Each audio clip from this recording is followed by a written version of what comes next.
Alors moi j'ai un dernier argument. Agrandir Nantes, ça va gêner des milliers de riverains qui vont subir ces nuisances sonores. Tout ça pour protéger quelques centaines de canards dans une zone humide. J'aime beaucoup les canards, mais est-ce que quand même on n'a pas inversé les priorités, Lucille Schmitt, entre l'intérêt des gens et puis celui de la nature ? Ah oui, ça c'est un vieux débat, cher Guillaume.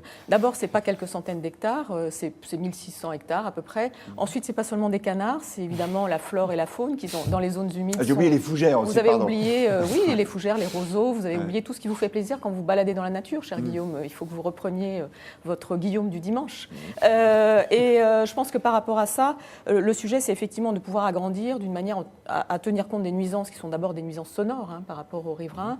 J'ai vu qu'il y avait des habitants d'une commune limitrophe de l'aéroport qui disait mais on est mort quelque part dans cette histoire, donc il faut évidemment prendre ça en considération. Après j'ai vu aussi que le maire de Rézé, qui est aussi une commune limitrophe de Nantes et qui est une commune un peu plus importante, disait bon on attend des propositions de la part de l'État, c'est-à-dire que quelque part je pense vraiment que le dossier est ouvert pour construire autrement cet agrandissement de l'aéroport et puis penser les choses aussi assez globalement, encore une fois avec Rennes, avec Brest, avec le TGV, avec du transport en commun.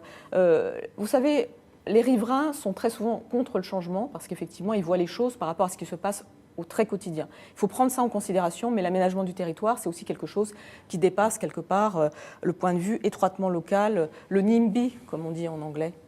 Il est rare que le riverain soit pour le changement.